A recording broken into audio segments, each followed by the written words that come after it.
മനുഷ്യരുടെ മുമ്പിൽ എന്നെ ഏറ്റു പറഞ്ഞാൽ സ്വർഗസ്ഥനായ പിതാവിൻ്റെ മുമ്പിൽ ഞാനും നിങ്ങളെ Take the word of God. ശ്രുതിക്കട്ടെ. ഹല്ലേലൂയ.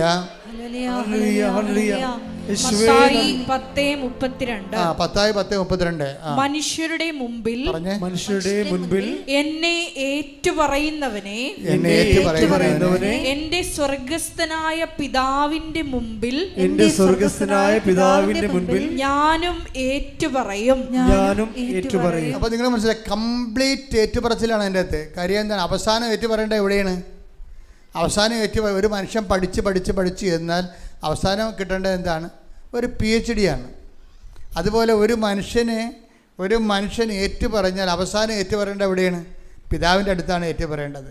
ഈ ഭൂമിയിൽ എല്ലായിടത്തും ഏറ്റുപറഞ്ഞാലും ശരി, പിതാവിൻ്റെ അടുത്ത് ഏറ്റുപറഞ്ഞില്ലെങ്കിൽ നമ്മൾ ഗോപി വരക്കേണ്ടി വരും. അപ്പോൾ ഈശോ പറയുന്നത് എന്താണ്? നിങ്ങൾ മനുഷ്യരുടെ മുമ്പിൽ എന്നെ ഏറ്റുപറയണം. അങ്ങനെ ഏറ്റുപറഞ്ഞാൽ എന്ത് പറ്റും? ജീവിതത്തിൻ്റെ ഓഫീസിലും വീട്ടിലും വിസ പ്രോസസ്സിംഗ് എംബസിയിലും എല്ലാം നിങ്ങൾ ഏറ്റുപറയും. ഒടുവിൽ ഞാൻ പിതാവിൻ്റെ അടുത്ത് ഏറ്റുപറയും. കൈയടിക്കട്ടെ, ശ്രുതിക്കട്ടെ. ഹല്ലേലൂയ.